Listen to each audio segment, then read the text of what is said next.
Maybe I can just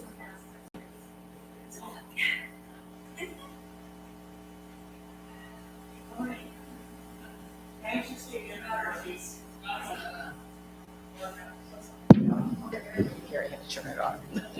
Good morning. Manchester University's Peace Studies program is celebrating 75 years of educating. Tim's giving a moment. Is celebrating 75 years of educating students, of programming, and of influence over generations of its graduates. I'm happy to welcome today Libby Kreps, who is the Peace Studies coordinator. And I want to introduce Libby in part in her own words. Libby grew up in the beautiful Shenandoah Valley in Bridgewater, Virginia. She recently completed a bachelor's degree in educational studies and peace studies.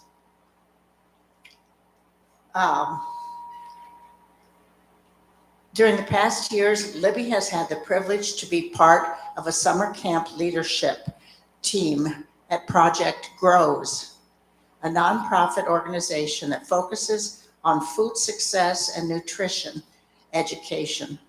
Through that experience, Libby realized she had a passion for outdoor education and the incredible learning and personal growth opportunities that come from engaging with nature. Since then, Libby has interned at the Chicago Park District, deepening her knowledge of nature play and building project-based curriculum. As Peace Studies coordinator, Libby's helping to plan experiential learning opportunities for college students and extend their learning outside of the classroom. Welcome, Libby. Thank you for that amazing introduction. Can you hear me pretty well? Okay, good. It's been a while since I've worked with wearing like a lapel mic, so this will take me a little time, so please give me some grace. Okay, good morning. I am so happy to be with you all. It has been a long time since I've done this presentation, so, but I'm excited to talk about the Peace Studies program, a little bit of our history, but a lot of what we're doing today, so that you guys can kind of see what our program is doing just right down the road. A little background about me. Thank you for reading that bio. That was really great. But specifically about my position as the Peace Studies coordinator, for one thing, while I have a lot of different hats that I wear, I like to say that my job is very easy because my students are very passionate. It is really exciting to get to work with young minds, young being young adults, right? And they're starting to talk about really complicated topics in their classrooms. And my position is an opportunity to expand upon that. When they come in and say, oh, we had this topic and I'm still wrestling with it. How can we continue to talk about that? Who can we bring into our campus who brings voices that may not be in our faculty or in our student body? That is where I get to come in and help coordinate that. And also do some of the small fun things like cookie decorating and things like that help relieve stress for students as they go through their academic lives. So I get to do a whole lot of fun and I get to continue my learning as well. I like to say that I'm still a world learner, even though I'm done with college, or at least for now. Who knows what happens in the future. I get to continue to learn alongside our students. So that's a little bit about what my position specifically does. I'm going to start with a little bit of history about our Peace Studies program. And our program starts with this amazing woman, Gladys Muir. Gladys is one of our lovely Church of the Brethren, I would say, celebrities in some ways. She grew up in McPherson, Kansas. Her dad was a professor of music at McPherson College when it was actually first being established. And she for a while thought she would also pursue music.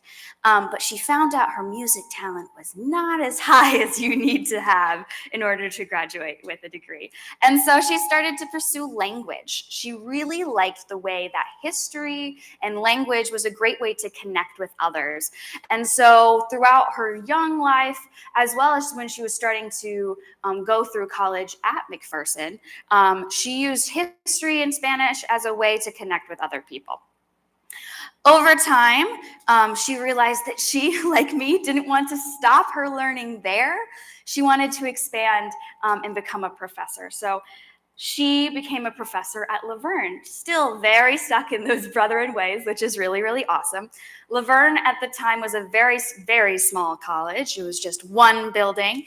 And at the age of 21, she was a professor, which is wild for me to think about right now, thinking that I could be a professor at this age. So it's really awesome to think about her in those spaces. She had still not quite moved into diplomatic work yet. She was mostly focusing on how students learned best, how to build curriculum.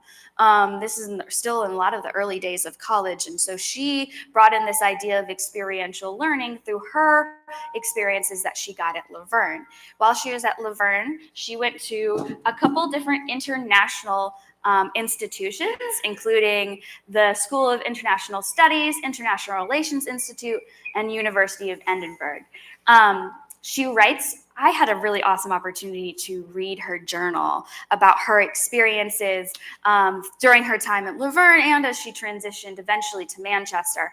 And there's this really interesting thing that during World War I, despite what I thought when I went into it, she was kind of impartial about conflict and war as a vehicle for conflict resolution. At this point in her life, it was kind of more of she was involved in the war movement that a lot of common people were, of providing physical aid to people who were returning back from war. She volunteered for the Red Cross, that kind of stuff. At that point in her life, she didn't really second guess being involved in a war effort. But as she continued through these experiences, she realized that physical conflict was not the only way to be solving international conflicts, as well as interpersonal conflicts. And so after these experiences, she came back to Laverne and said, hey, what if we questioned it a little bit? What if we start bringing opportunities for diplomacy inside of our institution? And so she created a club for students to kind of do, if you've ever heard of Model UN or any form where you're kind of demonstrating what a body of international governments look like, how you debate, how you talk about different forms of conflict resolution. She started bringing that into Laverne. That started to get more recognition from across the country. And so after World War II, which at this point, World War II, she is solidly in the boat of nonviolence. She has realized that this is a way better way to be looking at our global relations. And so World War II, she starts writing a lot of papers and academic pieces talking about the role of colleges in the process of thinking of young minds when looking at conflict. And specifically, it's gonna stick in the back of my brain. I can't remember the exact title, but one paper in specific caught the eye of a Manchester president, and that paper was the role of small brethren colleges. And I want to say it was like in young minds, but something like that. The role of small liberal arts colleges in providing this productive way of thinking. And after World War II, there was a call from the Church of the Brethren of what can we do in a post-war era, seeing the catastrophe that happened, what can we do to prevent this in the future? And so there was a call from the Church of the Brethren, and at the time, President Schwalm was the one who was in charge at this point, and he had reached out to another well-known Brethren celebrity, Dan West, who had started Heifer International.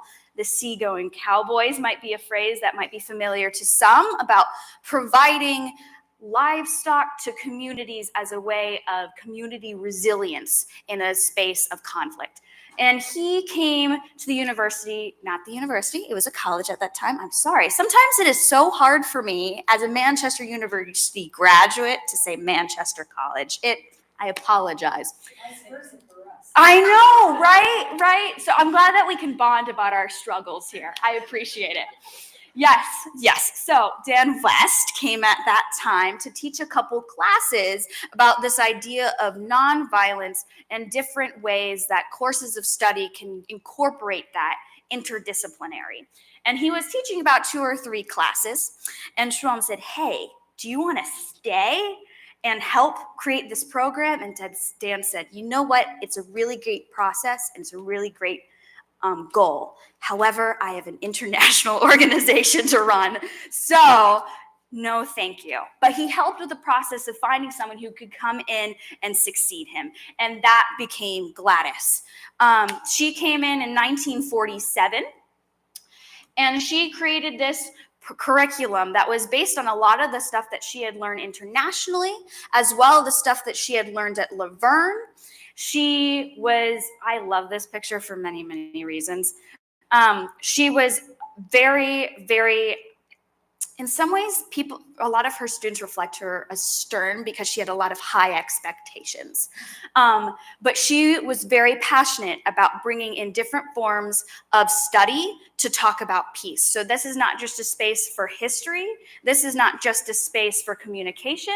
This is a space for all majors, all people who are interested to come together and see how we can find common ground. There are lots of different ways that she shaped our program. For one thing, she brought in these things called tea talks, which was ways that she could invite people into her home and talk over tea about different topics that were relevant to the students. Today, we now refer to that same thing as the Kinapokomoko Peace Coalition. So it's really exciting to see something that students are involved today, something that Gladys started a long time ago. One of the reasons I love this picture specifically is because in the direct middle is my great uncle. It's just a fun little excitement for me. But she left a really amazing legacy here at Manchester. She worked at Manchester for, 10 years, 11 years, and built a lot of the foundation that we still have at our university. In order to be a peace studies major, it's about a 40 credit major. There's 10 classes that are a core curriculum. Every single person in the Peace Studies program has to take that class. 8 of those classes are the exact same classes that Gladys started.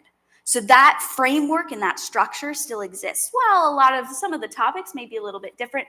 The things that are highlighted, the things that are emphasized by our program are entirely inspired by Gladys, which is very awesome.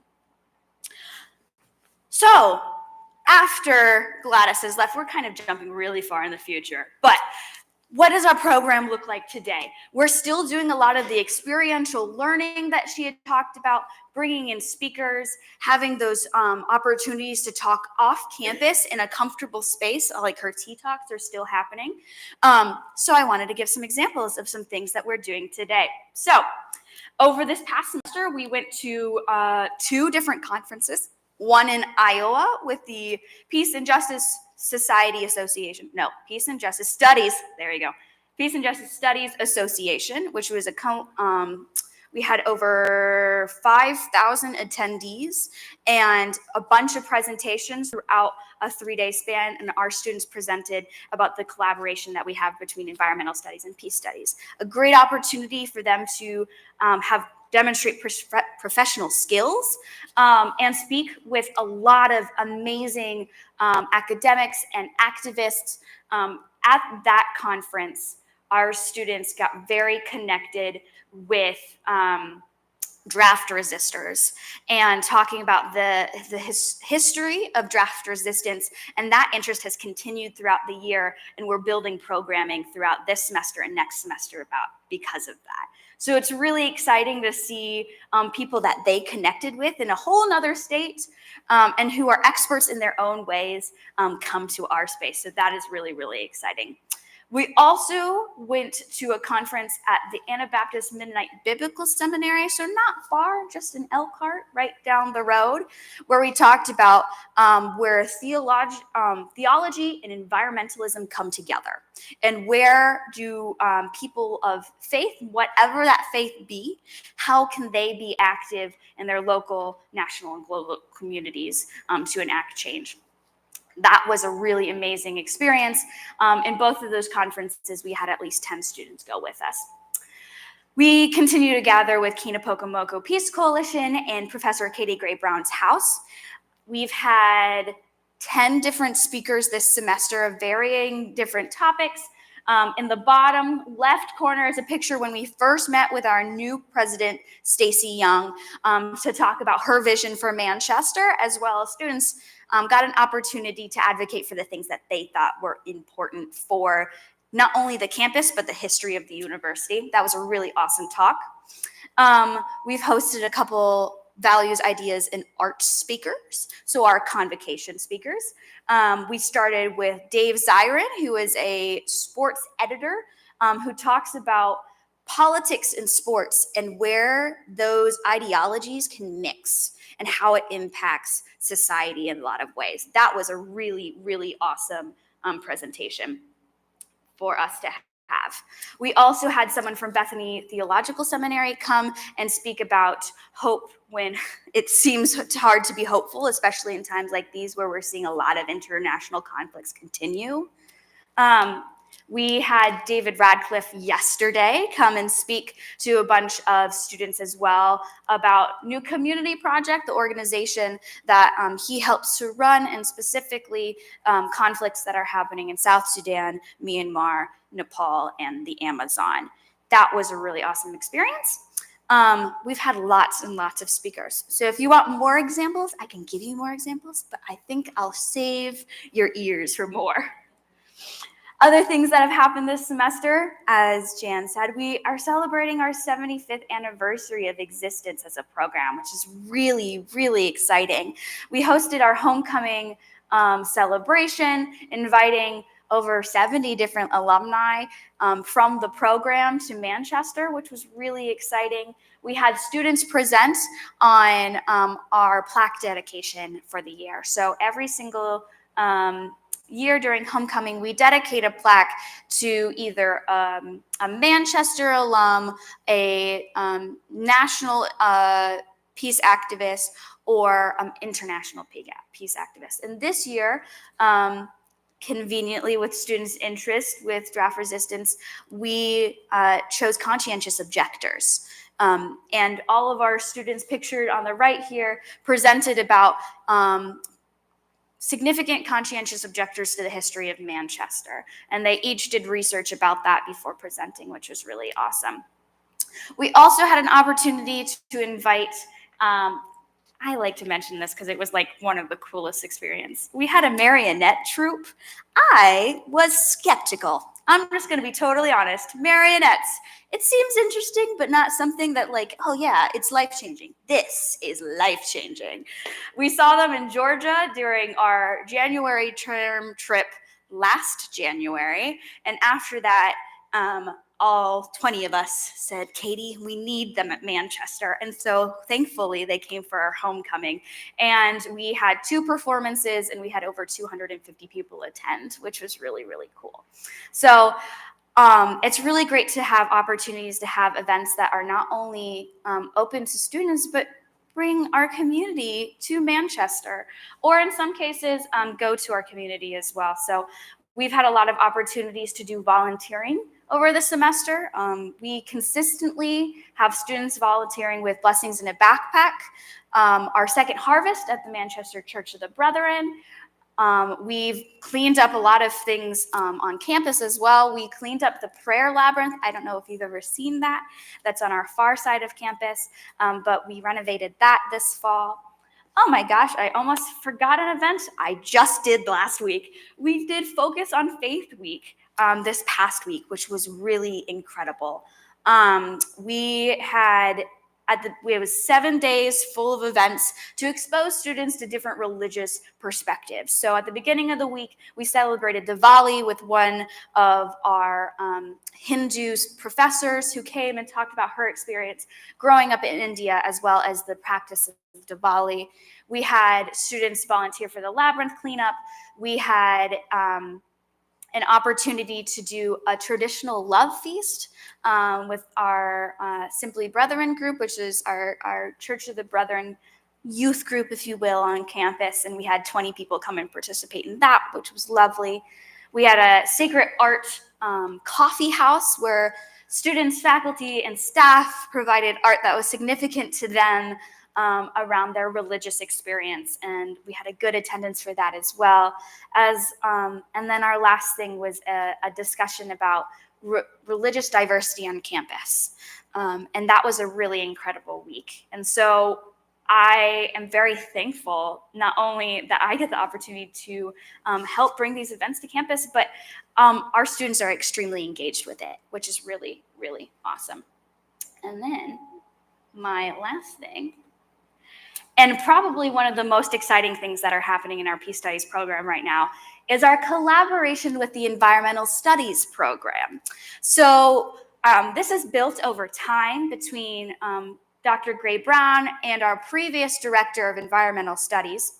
First of all, we had a great January term trip last January to Florida, where we talked about environmental resilience, climate change, and how communities and individuals are combating that. And so we visited a lot of really incredible sites, and it was a combination of students from our Peace Studies programs and environmental studies programs, and we had a lot of really incredible discussions about what we can do together. And out of that came a grant that we have with Duke Energy, and we started a community garden on campus, which is really exciting. And so we had three student interns as well as 2 staff members who helped to create this garden, which is pictured on the right. This is the very beginning of our garden, actually. Now we have 8 more raised beds that have just been put in. And right now we've just transitioned to our winter crop, which is very exciting. All of the food from this garden, for one thing, we leave a lot of things on the vines so that students can come by and grab things. But when they hit the peak ripeness, we donate those to our campus pantry as well. So this is one of the ways that we are looking at food access in our community as students, as well as the broader community, and we're hoping to expand this over time.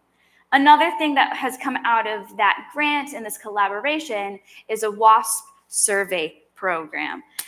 And you, maybe like me, are a little bit scared of wasps, but after time with them, I've learned a lot of really great things. So the work of this program is to come and survey community houses or reports of wasps, hornets, bees, anything that might sting you in some way, and identify if they are native or non-native species. If they are native species, they stay where they are if they are not a danger to you.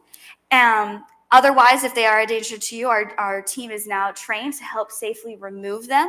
For invasive species, we are collecting them, and they are being frozen and sent to Seattle to be part of anti-venom treatment for people who have extreme anaphylactic shock from getting stung. Throughout this process, we have trained 15 students to do this, and we're going to continue our work over the next spring and summer. So we've had a lot of great opportunities to bring content from the environmental studies field and put it into experiential learning practice for both programs, which has been really, really exciting. So that's all that I have in the sense of that is all of my PowerPoint, but I kind of wanted to leave it open for if you guys have questions about our program, about things that you might want to see at our program, because I could keep talking about a PowerPoint, but I'd like to hear a lot more from you guys and give you a chance to kind of be part of the discussion. No pressure if you don't have any questions too, that's okay.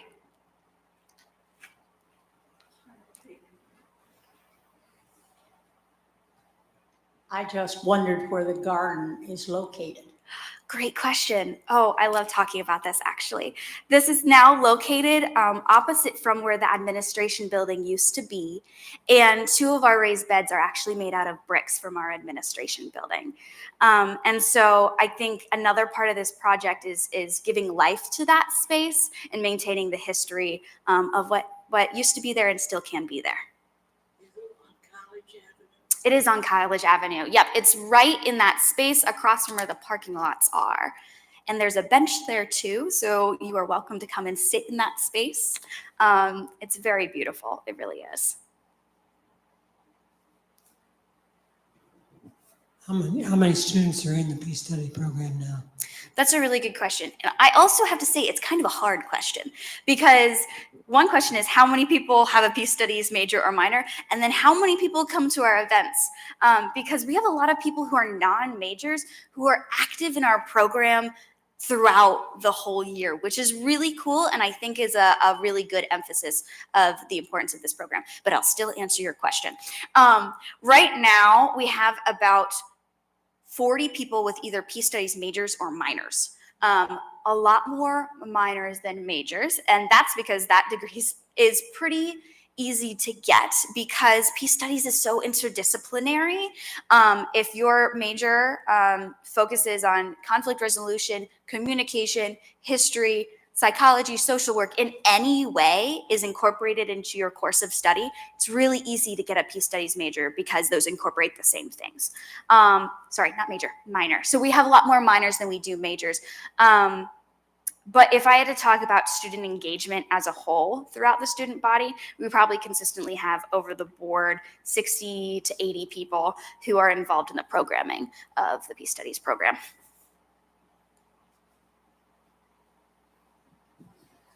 Is it related to the education for conflict resolution? About ECR? Yeah. Absolutely good question. Is it related to ECR, the conflict resolution that Jan's involved in? Yeah. So this is something that I personally would love to see a lot more engagement with. And even over the time that I've been at Manchester, it's kind of changed for different reasons and all valid reasons. So content-wise, students within the Peace Studies major are required to take a mediation class. So learning the process of mediation. That is separate from ECR. I think it may use some of the materials that ECR uses as well. When I took the class, like 3 years ago, we used the ECR manual as part of the training, but it depends on the instructor of what that looks like. But ECR is still a resource for students to be engaged with. We have a current student who did our training to be a student attendance mediator who just jumped on board and said, hey, after taking this class and taking this training, I want to continue. And so Hannah has continued to do that, which is really awesome. So it is still a resource for students. It's not utilized as much as I know I wish it would be. I'm sure Jan would also wish it to be that way too. So I think it's a great example of a lot of things that are at Manchester University that are resources that students should and could take advantage of. So I'm glad that they're still there. I just wish it was used more. I have to add, Libby did in fact complete the training to be a school attendance mediator. And we are very eager to include her in our program. We need mediators.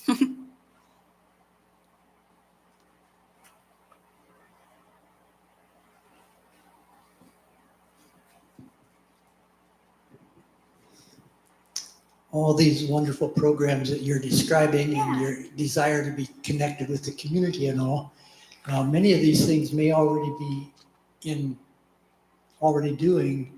But for example, I think there's a lot of people at Timbercrest, if we knew more about, maybe it's already online or something, but some of us are kind of old dudes that don't even follow all of that stuff. So how does that communication get to us so that we can take advantage of a number more of those kinds of things that are happening? You know, I'm really glad that you said that because first of all, one of the things that I've found, and I think this is probably true for any new position you take, is often a position has been doing the same process for a very long time, and sometimes that same process doesn't work anymore.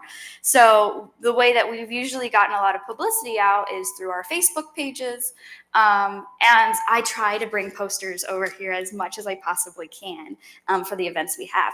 But if that's not working, that's okay.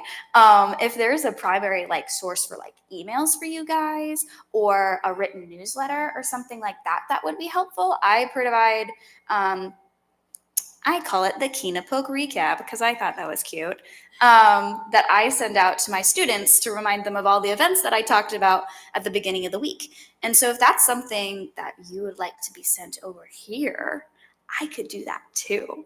I am very open to suggestion because I love the more opportunities that we have to connect with you guys, with anyone in the community as a whole.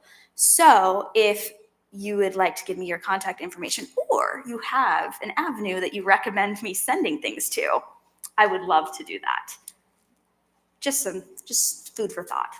We also have an activities director who has been making it available for people to attend. In other words, providing transportation for groups to attend the Values, Ideas, and Arts programs. That is so that fabulous. Schedule is already listed, and groups from Timbercrest have been attending those. Oh, that's amazing. Yeah. So yeah, if that would be also helpful for me to send information in that direction, I can do that too. Shameless plug. The VIA next week is going to be really awesome. We're having the Fort Wayne Dance Collective come and demonstrate different styles of dance and explain the difference in technique. So that's going to be really fun. Sorry, that's on topic, I promise. But yes, absolutely. If you have contact information for me to send that stuff to, I would love to.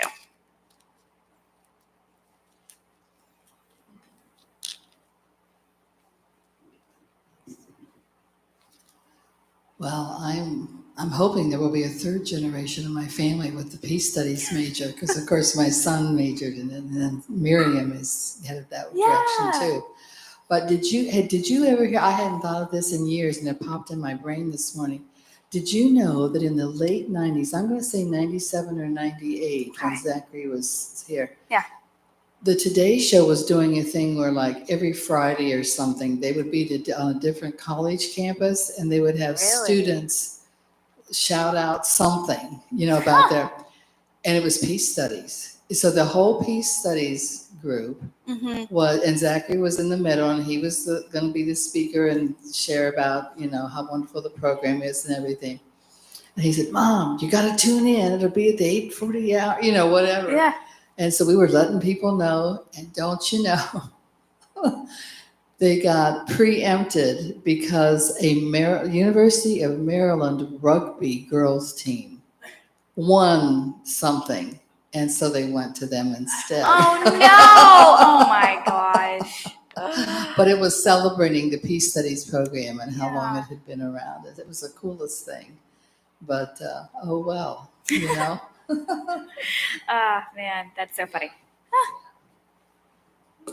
I'd also like to share with you, Libby, that my cousin Mary Mason here spent time in South Sudan. Oh, You wow. did too, Yeah. man. Been there 5 times. Really? Yeah, they were there. It was a BVS. Oh. It was a BVSer. BVSer. Oh, interesting. Gotcha. You were in South Sudan. Yes. Yeah, Yes. South Sudan. That's where we were. Yeah. Oh, I don't even know why I didn't even share that part. We're going on another January term to Kenya. And that's a big deal. Maybe I should talk a little bit about that. We're getting ready to go. It's wild. It's going to be 5 weeks from now. I do not feel prepared. But we're going to Kenya to meet Angie Yoder Briner. She's Angie Yoder Maynor. And she is a Manchester alum, and she's been working in Kenya for the past 20 years on community activism. And so she started an organization called Green String Network. String, because it's a collaborative of different nonprofits that are working at community-based activism and efforts around social justice and environmental justice issues. And we're specifically focusing on healing-focused work instead of trauma-informed work, and what the differences are, especially in different cultural contexts. We're going to be in a lot of really cool places. We're going to be in a lot of time in Nairobi. We'll be in the East Coast. We'll get to see some giraffes. Apparently, there's some baby elephants at the safari we're going to. So there will be a little bit of tourism, but a whole lot of working with community partners.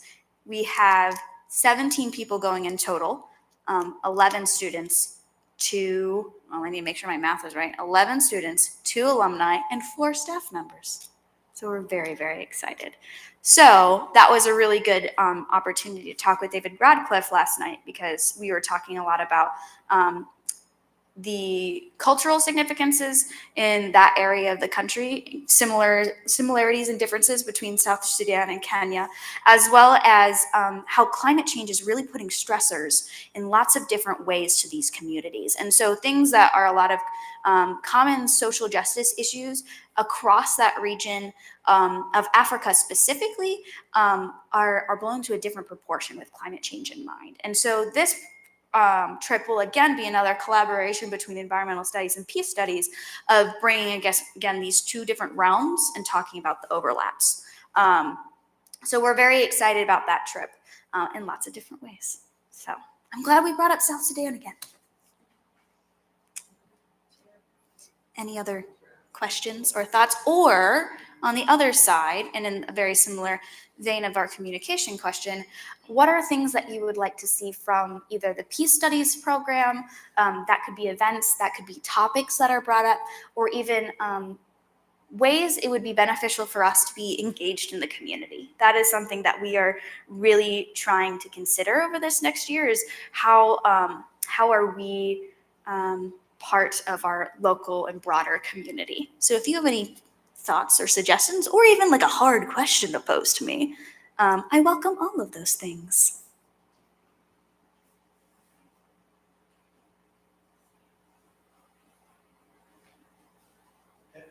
Have you ever been invited to me?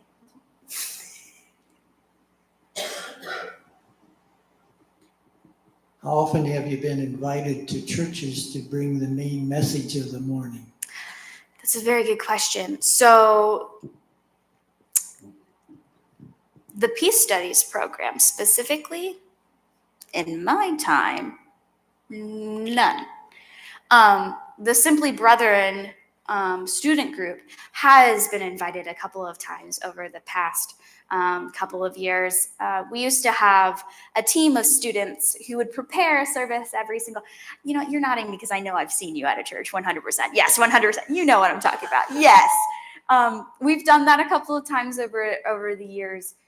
And we're kind of hoping to do that again, maybe in a different way this year. We're kind of pinning it up there, and I put the hesitation there because another thing about my role that has been kind of interesting is because of the lack of a campus chaplain, we've been trying to see how we don't necessarily fill that space, but can create some space for students to talk about religion and faith. And especially take into consideration what faith and religion looks like to this generation of students. Because it's definitely different from when my parents' generation was at Manchester and my grandparents' generation was at Manchester. Faith is expressed, I think, in some ways dramatically differently. And so we're trying to figure out if the spaces that we have for them are still applicable. For some, yes. I, off the top of my head, can name 10 to 15 students who are engaged with the local church community and have interest in doing those things. But the broader campus community doesn't have the same engagement. So we're kind of in an interesting discernment phase of figuring out how we can best support students in both their expression on campus as well as their expression in the local community. So if you would like us to come to your church, I'm sure I could get a few students to do it. It's just a little different than it has been in the past. The energy is not the same, if that makes sense. Yeah. For you specifically being invited. For me specific. And Oh, I thought if you did that, then you would have an inside track to help the students, or you might be the, yeah. you might help the churches be able to. That's a really good question. Because you're a motivational speaker. And Thank you. I appreciate that. I don't know if I'd say that. That would be all right in churches. Mm, And then that might be just another exploring area to yeah. get more channels open. Yeah. First of all, yes, I would love to come speak to your church if you'd like me there. And simply as a way, as communities of faith are a very great way for students to feel supported in many different ways. I felt that from some of our local communities around here, and I would love that to be the true for students. And that used to be the role of our current campus chaplain. And so if that is a helpful way to get students engaged, absolutely. Because I can tell you right now, a contact list for churches doesn't quite work for getting students to go to communities. That's what is a really big impact, is when other students have been there and can say, yeah, this is a good open space for you to be in. And that's true, especially for like the freshman class that I've seen specifically at the Manchester Church of the Brethren, right? Miriam and Andrew, my brother and a good friend of ours, consistently have gone to Manchester COB for ever, right? Since we were little, and since Miriam has been there. And so they've continued to show like this is a good space and an open space, and more students keep going. And so in some ways, yes, me going to a church is great, but a lot of it has to come down to students feeling comfortable. Yeah. It's a really interesting space to try to navigate. Faith is tricky, guys. I'm sure you know that, but it is so tricky to try to open up that space for people. That's what I've been learning. It's given me a lot of appreciation for our past chaplain. I already had a huge appreciation for her. But after this past semester, it's been interesting. I can feel the whole of the campus is missing because of her not being there. Yeah. No, you're good. Keep going. I got it. Churches have the same problem. Mm-hmm. Of youth, how do you touch them? And it seems like there should be a connection in what we're just talking about here. Mm-hmm. You're finding ways, and we're not finding the ways very well ourselves. Yeah. And so there might be some, you know what I mean? Yeah, absolutely. Absolutely. I Yeah. need to ask that you use the mic. You and Libby are having a great conversation, but everybody else can't hear your conversation. Well, I don't know what to repeat all this.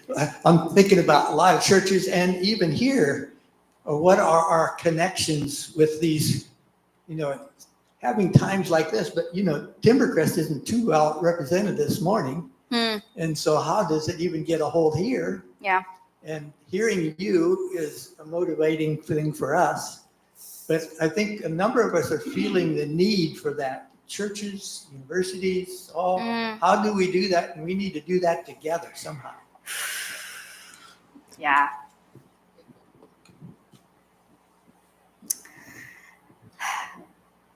Yes. It's hard because there's not a specific answer for that, right? Because you're seeking answers and I am also seeking answers because I'm in a very similar space, especially because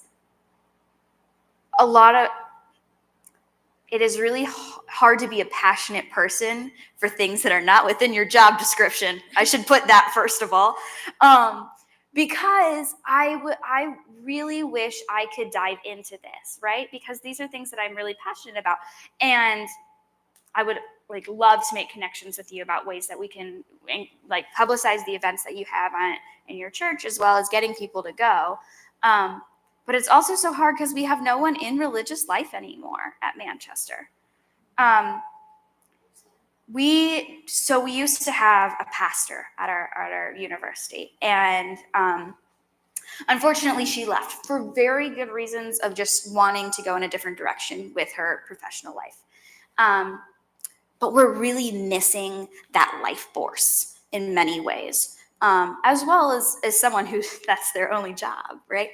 And right now it's that is split between a couple of different people who also have other things that are on their plates.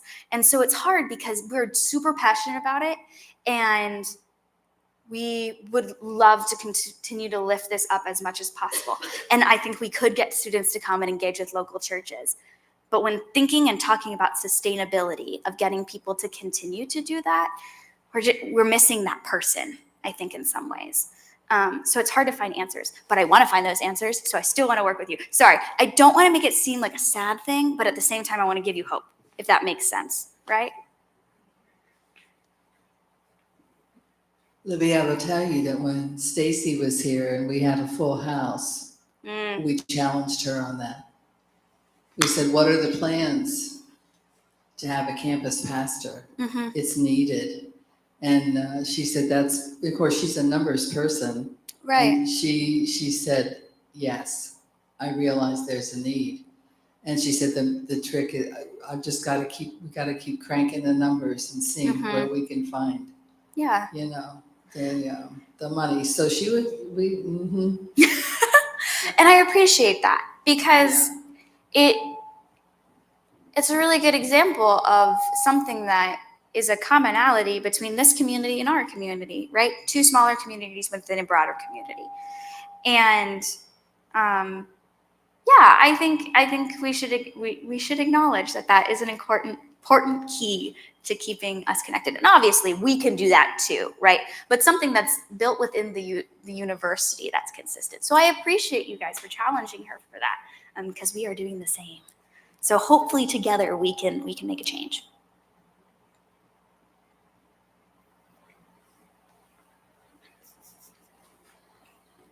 I want very much to thank Libby for her presentation, for the ways she has helped us see the Peace Studies program today and how it has changed since some of you may have, well, Dennis Metzger's not here, but I know that he's one of the Peace Studies majors from Manchester College.